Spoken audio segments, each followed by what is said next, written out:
One of the benefits of going to a warehouse club like Costco or BJ's or Sam's Club, or even buying online in bulk from companies like Vitacost or Amazon, is that you're able to purchase things in volume, and usually these items that you purchase, if they're organic, kind of compare to the cost of items in a supermarket that are not organic. But sometimes the bulk is a problem, especially when you're buying milk. If you go to Costco, they give you 3 packages of organic milk. I don't particularly care for Costco's milk. I love all of their products for the most part, but it's got like a fishy scent to it. They put like a fish oil in it. If I'm gonna buy organic milk from a club warehouse, I usually go and get it from a place like BJ's. Their milk products come in packs of 2. And the expiration date on them, because they're super pasteurized, could be like months. Not a problem. I don't drink a lot of milk. I don't put it in my coffee. My wife puts a little in her coffee, but the truth is milk is really kind of for babies. But I do love cheese and I do love yogurt. So if you're ever caught in a position where you want to use up the milk at Costco, keep one in the fridge and make the other one into yogurt.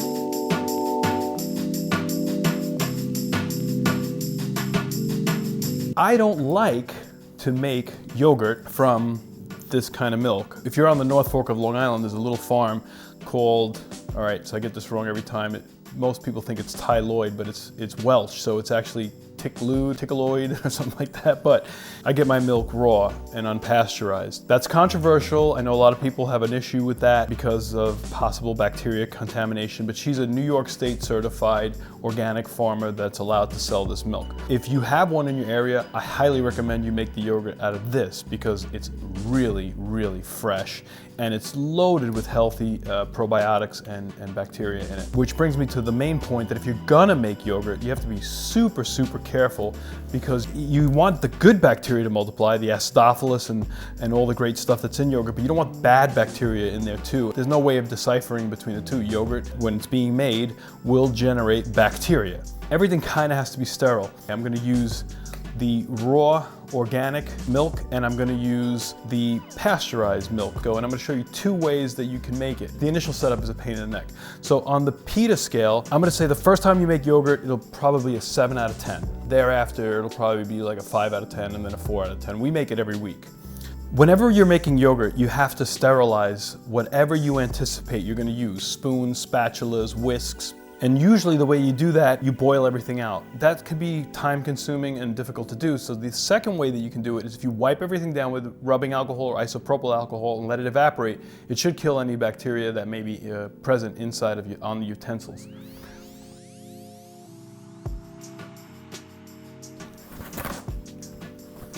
Just gotta remember that you gotta let this air dry.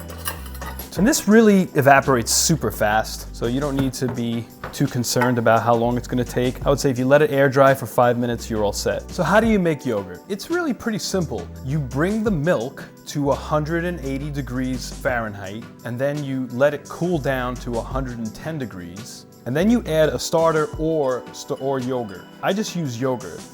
This is my favorite yogurt.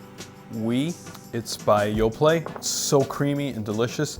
I decided that this works really well for the kind of yogurt that I like. You can use a starter, you could use fire, you could use whatever you want, but remember, whatever that yogurt tastes like that you're gonna use as a starter, that's what your yogurt is gonna taste like. When you make the yogurt, you save a little bit of yogurt after that, and you're gonna use that as a starter to make the next batch of yogurt.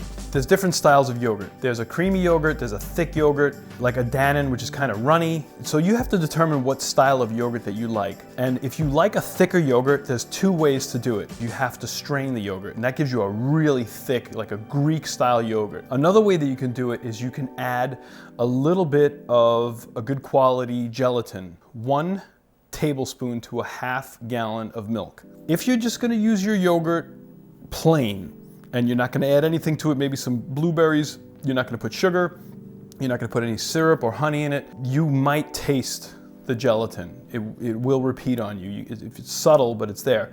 If you plan on adding fruit, honey to it, 99% you're not gonna taste it.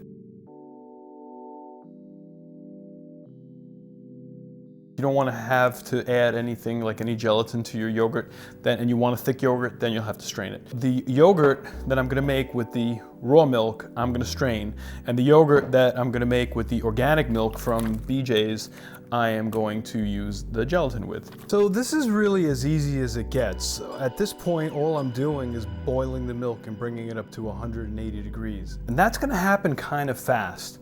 I'm using this ThermoWorks Chef Alarm thermometer because it's got a low and a high temp. This is what's gonna come in handy when you're gonna be dropping the temperature, because you want it to beep to 180 and then you want it to beep when it gets down to 110. And now it's a waiting game. It boils, it cools, we add the yogurt, put it in a dehydrator or a very warm spot where it's consistent temperature for 8 hours, and boom, you have yogurt.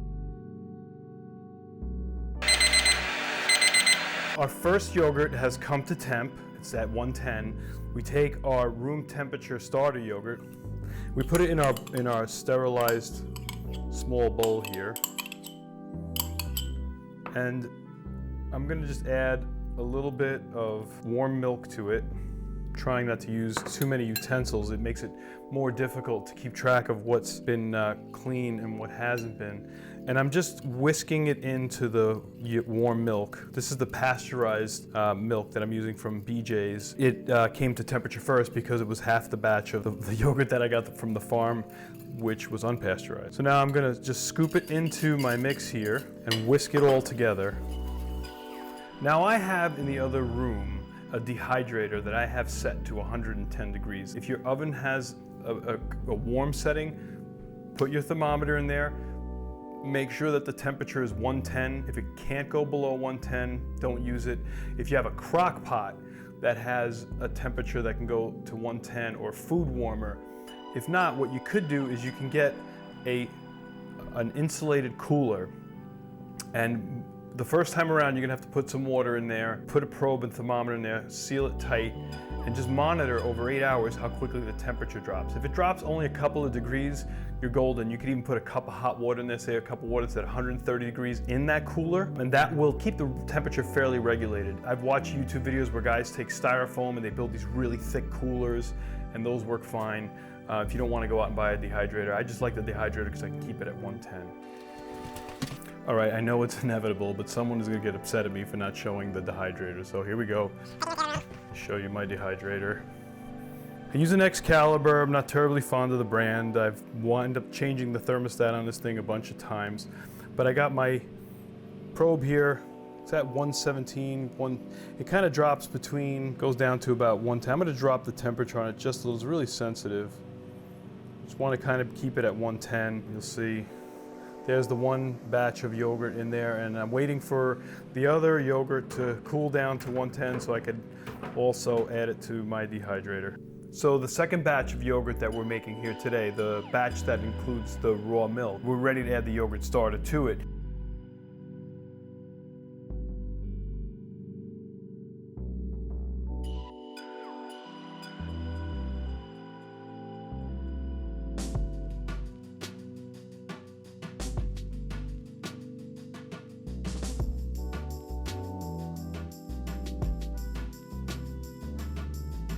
It's the next day and our yogurt has spent the night in the refrigerator and cooled off. The first yogurt that I have here is the one that I bought from the milk from BJ's, which was pasteurized. That was thickened with a little bit of gelatin, 1 tablespoon of gelatin to a half gallon of milk. Now, you don't have to do that. You can strain it, but this is a fast and easy way that'll bypass the whole straining process, which could take anywhere from 10 to 48 hours, depending on how thick you want your yogurt. If you like a really thick Greek-style yogurt, you're gonna have to leave it there probably between 24 and 36 hours. Now let's take a look at this texture here. It's not quite the thickness of Greek yogurt.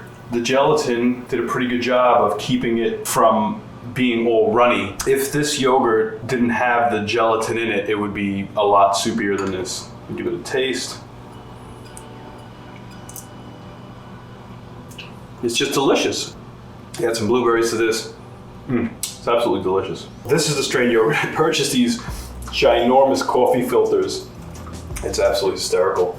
I can't even fathom a coffee maker that would be the size required to. This filter would probably put 3 or 4 pounds of coffee in it. Notice that there's a significant difference in our yogurt here. This has only been straining for 6 hours. The last time I made this, I actually strained it for 18 hours and it was just too thick. It was almost like cream cheese. Actually, by looking at it, I would be more content to strain it for probably another 3 or 4 hours. it will release a huge amount of whey. So make sure that the bowl that you use is going to contain almost as much as half a gallon of liquid. This is unpasteurized fresh milk from a local farm. You get your hands on this stuff, I would recommend it. Obviously, if you're pregnant, you're gonna really need to consult your physician, your obstetrician. Some people who have a weakened immune system, raw milk may not be the right choice for them. So really be careful and do your research before you consume raw milk. So it's just a little less sour, much creamier. So there you have it. Yogurt, multiple ways, pretty easy. A little difficult in the startup, but once you get it going, you'll be making it every week. Your gut will definitely be very thankful that you did. Thanks for watching. Really appreciate you tuning in.